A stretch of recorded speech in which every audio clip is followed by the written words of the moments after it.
La tension monta d'un cran. Cela faisait des jours que l'équipage scrutait l'océan sans rien trouver. Maintenant, la chasse commençait enfin. Lentement, prudemment, la Tinosa commença sa manœuvre. Le capitaine ordonna de s'approcher en plongée, en conservant une discrétion absolue.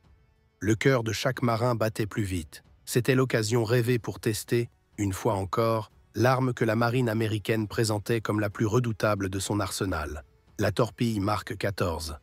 4 coups furent tirés, nets, précis, comme dans les manuels. Sur le papier, rien ne pouvait échouer. Les projectiles filèrent droit dans l'eau sombre et tous s'attendaient à entendre, quelques secondes plus tard, la déflagration sourde et décisive. Le Mark XIV devait être l'ultime juge du sort de l'adversaire. Pourtant, ce qui se produisit dépassa l'entendement. À l'hydrophone, le sonarman reconnut parfaitement l'impact massif des torpilles contre la coque ennemie. Mais il n'y eut ni explosion, ni fracas métallique projetant le navire dans les flammes. Rien.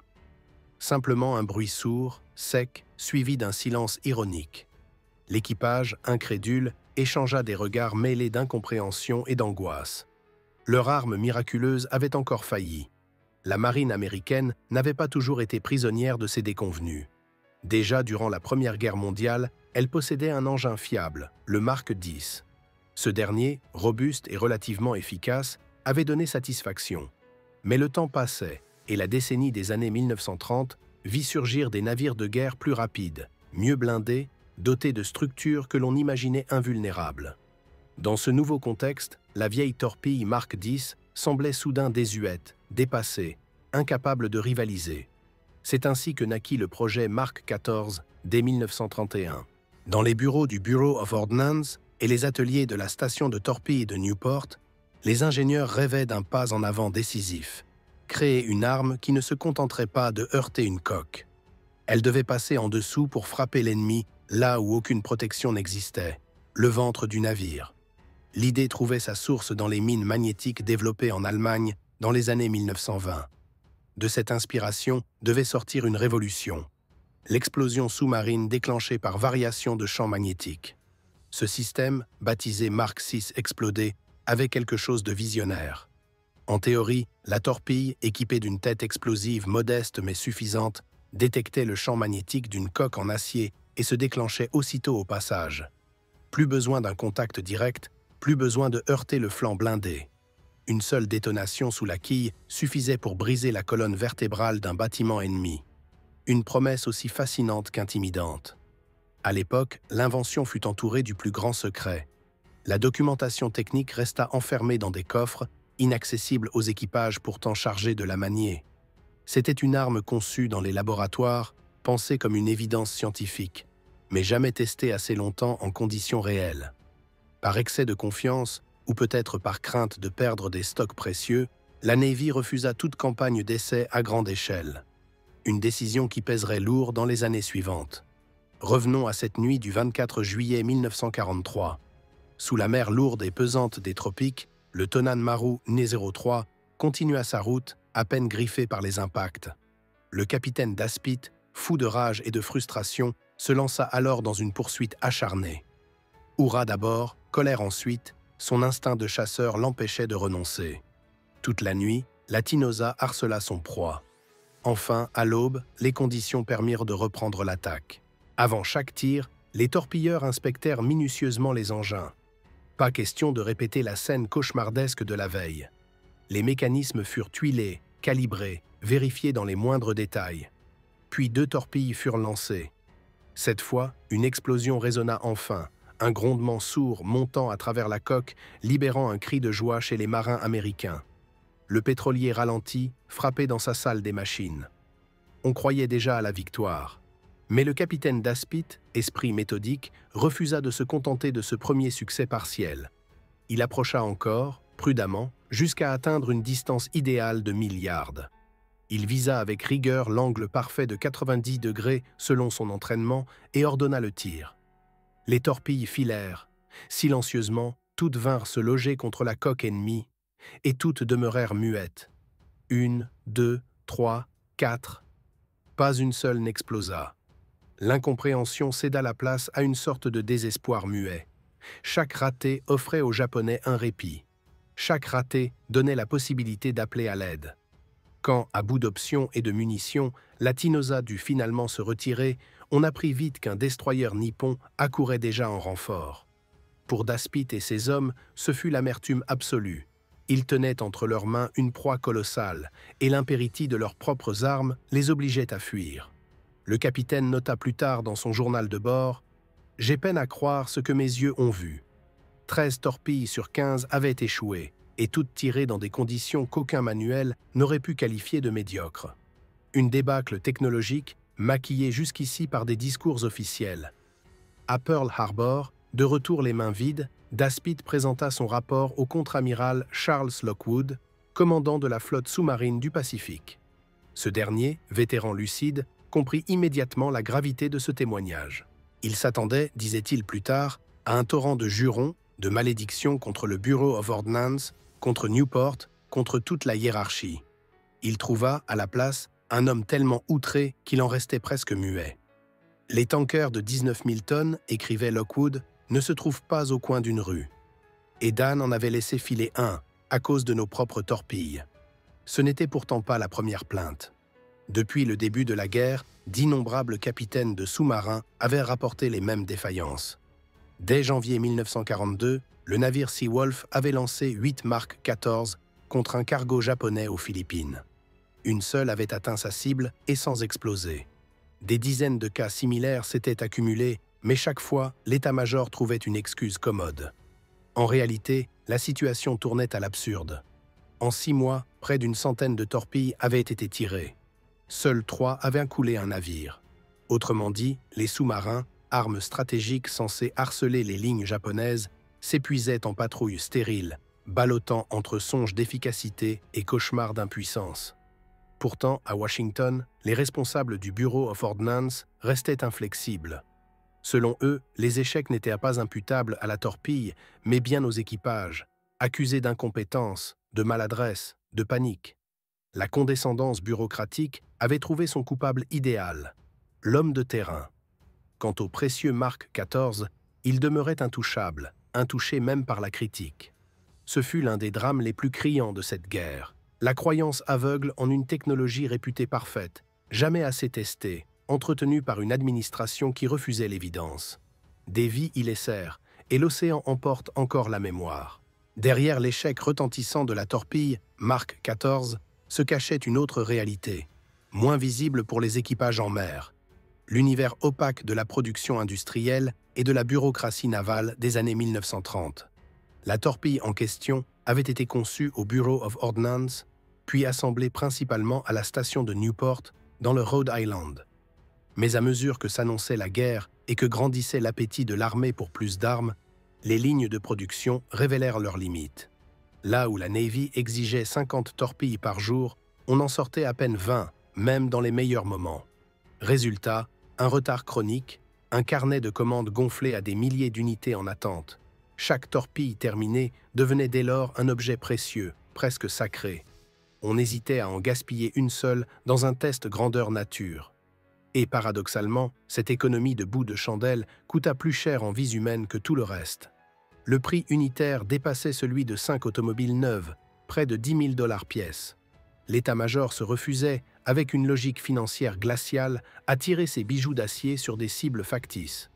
Il préféra avancer à l'aveugle, asseoir sa foi dans des calculs théoriques et lancer le Mark 14 en service actif sans l'avoir véritablement éprouvé.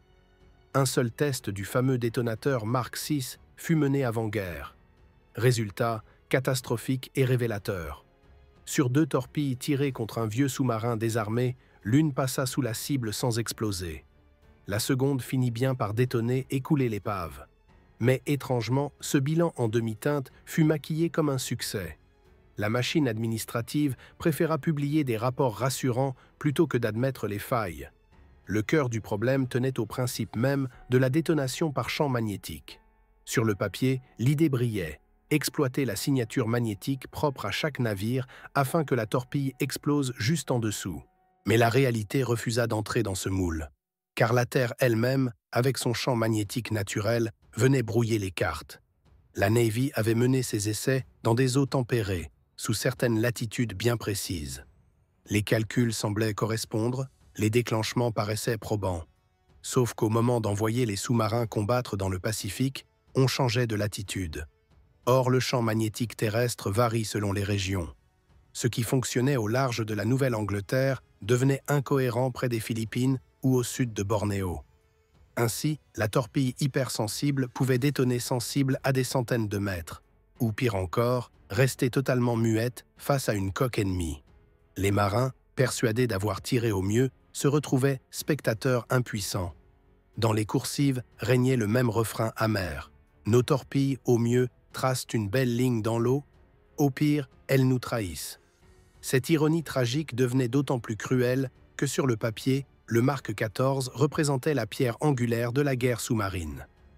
Malgré son taux d'échec supérieur à 50%, il restait, faute de mieux, l'arme principale dont disposaient les sous-mariniers. Une dépendance accablante.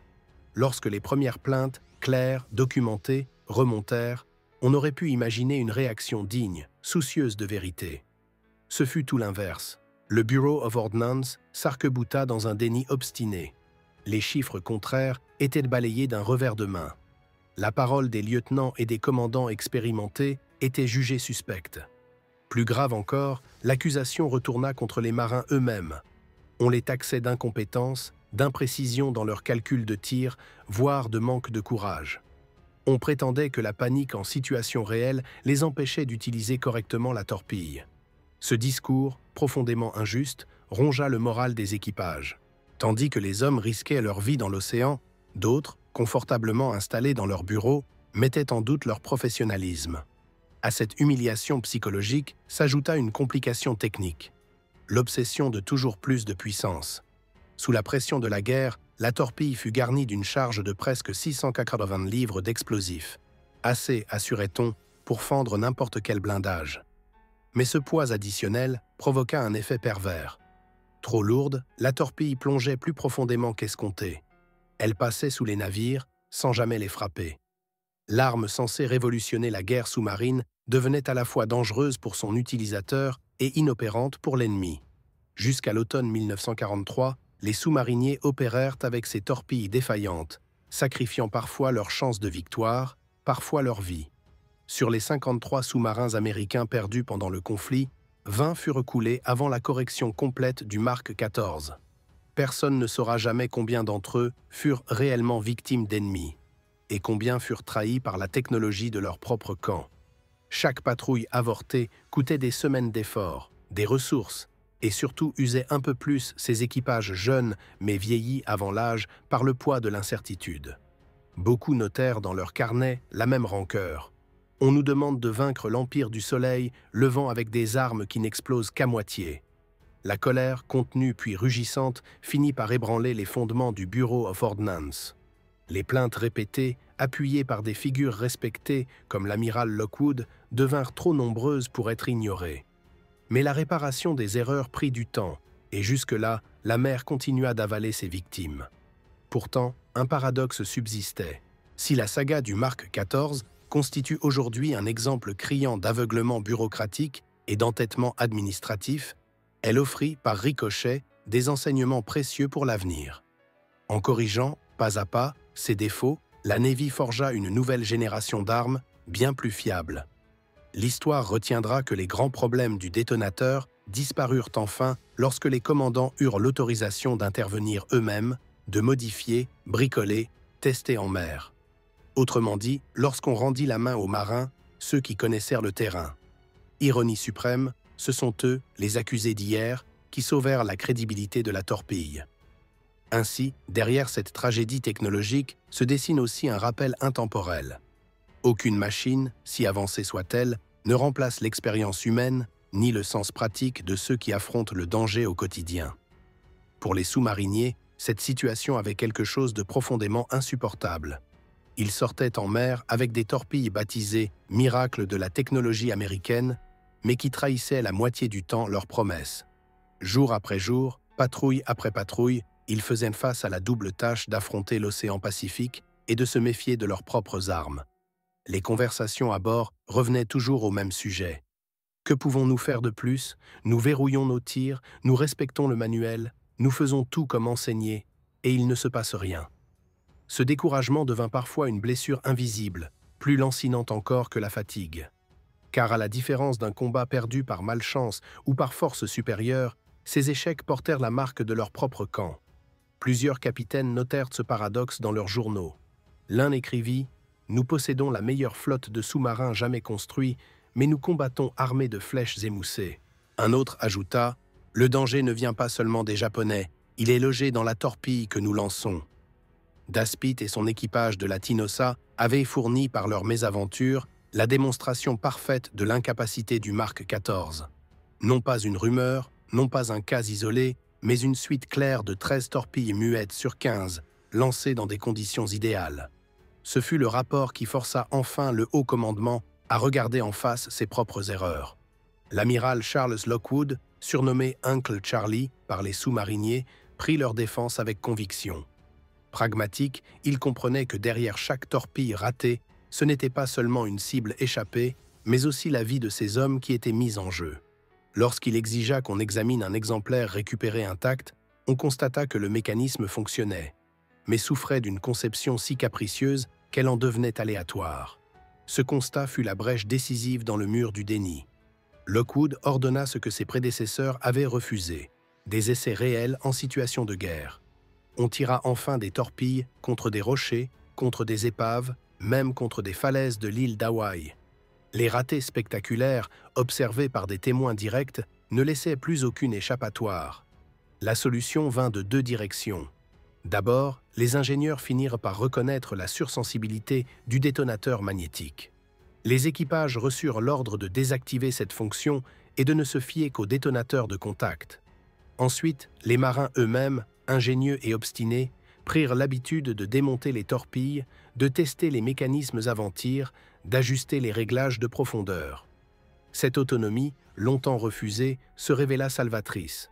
Loin des bureaux de Newport, les ateliers improvisés dans les cales de sous-marins firent plus pour la fiabilité du Mark XIV que toutes les directives administratives. Pour la première fois, les sous-mariniers sentirent qu'ils reprenèrent le contrôle d'une arme qui, jusque-là, les dominait par ses caprices. Certains racontent, non sans fierté, ces séances où l'on sortait une torpille entière sur le pont pour la démonter pièce par pièce, puis la remonter à la lampe tempête au milieu d'un océan noir. Un travail de forçat, mais un travail qui rendait confiance aux hommes. À partir de fin 1943, les choses changèrent enfin. On nota une courbe claire. Pour chaque patrouille, le taux de succès des attaques augmentait. Là où hier une dizaine de torpilles ne donnaient qu'une explosion, désormais 2 coups sur 3 atteignaient leur objectif. Les chiffres restaient imparfaits, mais la tendance permettait de croire de nouveau à la valeur de la guerre sous-marine. Les capitaines reprirent confiance. Ceux qui, jusque-là, tiraient avec prudence, ménageant leurs torpilles de peur d'épuiser leurs réserves pour rien, se mirent à lancer leurs attaques avec plus d'assurance. Dans les rapports, on vit réapparaître des mentions comme « cible coulée » ou « proie détruite », termes longtemps absents, remplacés par « raté », « aucun effet » ou « cible échappée ». Curieusement, ce rebond ne fut pas seulement technique, il fut aussi humain. Une fois débarrassés de cette chape d'angoisse, les marins retrouvèrent une sorte de fierté blessée qui réclamait réparation. Chaque navire japonais coulé devenait une victoire non seulement contre l'ennemi, mais aussi contre les mois de déni bureaucratique. Beaucoup racontèrent cette impression d'avoir 2 guerres à mener, une contre l'Empire du Soleil levant et une autre contre leurs propres institutions. Lockwood, dans ses mémoires, résuma la chose avec ironie. Quand nous avons enfin donné aux commandants la permission d'agir à leur manière, tous les grands problèmes de la torpille ont disparu comme par magie. Au fond, c'était une leçon de modestie technologique. La confiance aveugle dans un système ne suffit pas. Seule la combinaison entre science rationnelle et expérience pratique, celle qui accepte d'écouter les voix du terrain, permet de construire une arme véritablement performante. Mais cette renaissance eut un prix. Des dizaines de patrouilles avaient été sacrifiées. Des centaines d'hommes étaient morts avant que les corrections soient appliquées. Chaque sous-marin perdu avant octobre 1943 soulevait la même question douloureuse. Aurait-il pu survivre si ces torpilles avaient fonctionné? La statistique officielle embrumait la réalité. 53 sous-marins américains disparus pendant la guerre. Mais derrière le chiffre sec se trouvaient des familles, des visages, des équipages disparus parfois entiers dans un silence que l'océan n'a jamais rendu. Cette tragédie fit comprendre à toute une génération de marins que la guerre n'est pas seulement affaire de stratégie et de bravoure. Elle se joue aussi dans les ateliers obscurs, là où l'on conçoit les armes. Une erreur de confiance trop longue, une obstination trop orgueilleuse, et ce sont des centaines de vies englouties pour rien. Pourtant, dans ce désastre, quelque chose naquit. Les ingénieurs finirent par intégrer les leçons chèrement payées. Les générations suivantes de torpilles furent plus fiables, testées dans des conditions variées, calibrées non plus seulement en laboratoire, mais en mer réelle. La Mark 14, malgré son histoire, reste dans la mémoire collective comme un symbole, celui de l'arme qui aurait dû être parfaite et qui faillit perdre la guerre, mais aussi celui d'un réveil salutaire. Grâce à cet échec cuisant, la marine américaine comprit l'impératif de tester, retester, corriger et surtout écouter ceux qui, chaque jour, risquent leur vie en mer. La parole des sous-mariniers, réduite au silence trop longtemps, devint enfin une force consultée, respectée, parfois crainte. Ce fut l'un des rares héritages positifs d'une aventure marquée par tant d'amertume. L'affaire des torpilles, Mark 14, ne fut pas seulement un problème technique. Elle modifia la dynamique même de la guerre sous-marine américaine pendant plus d'un an et demi. Chaque torpille qui refusait d'exploser signifiait non seulement un navire ennemi sauvé, mais aussi des ressources japonaises qui continuaient d'alimenter l'effort de guerre. Dans ces mois cruciaux, l'Empire du Soleil levant eut le répit nécessaire pour fortifier ses positions. Certains historiens avancent que si les sous-marins américains avaient disposé d'armes fiables dès 1942, la guerre dans le Pacifique aurait pu se raccourcir de plusieurs mois, peut-être d'une année entière. Les voies maritimes japonaises, vitales pour transporter carburant et acier, auraient été frappées plus durement, plus tôt. Mais l'histoire ne se réécrit pas. Elle se constate brutale. Il est facile de rechercher des coupables, d'accuser cette génération d'ingénieurs trop sûrs d'eux ou ces amiraux trop fiers pour écouter. Mais cette histoire rappelle surtout à quel point le facteur humain demeure central, même dans la mécanique froide de la guerre. Les marins n'eurent pas seulement à combattre l'adversaire, ils durent lutter contre l'incrédulité de leur propre hiérarchie. Ils versèrent du sang non pas seulement face aux canons japonais, mais aussi face à l'arrogance d'un système incapable de reconnaître ses erreurs. Et pourtant, ce sont eux qui, finalement, trouvèrent la voie du salut, en bricolant, en testant, en osant désobéir au manuel pour faire fonctionner ce qui devait fonctionner. Pour une génération de lecteurs aujourd'hui âgés de 40 ans ou plus, peut-être plus sensibles à la valeur de l'expérience vécue, cette histoire résonne au-delà de la stricte chronique militaire. Elle illustre combien l'illusion technologique peut être dangereuse. Nous vivons à une époque saturée de promesses d'innovation infaillibles, mais l'affaire du Mark 14 rappelle qu'aucun progrès n'est utile sans vérification concrète, sans la voix des praticiens, sans l'humilité d'écouter ceux qui savent, non pas seulement ceux qui conçoivent.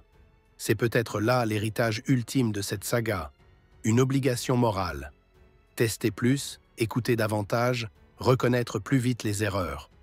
Comme l'écrivait un marin rescapé, la confiance aveugle en une arme est pire que son absence. La torpille Mark 14 restera à jamais liée à une page sombre et paradoxale, celle d'une arme célébrée comme révolutionnaire et qui, pendant 2 longues années, échoua plus souvent qu'elle ne réussit. Mais de cet échec jaillit une vérité simple, transmise de bouche de marin. Aucune invention n'est parfaite tant qu'elle n'a pas fait ses preuves en vrai.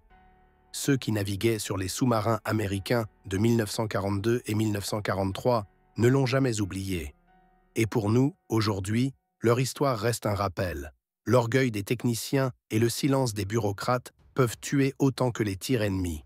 Mais l'ingéniosité, la ténacité et la parole de ceux qui vivent la réalité du terrain finissent toujours par triompher.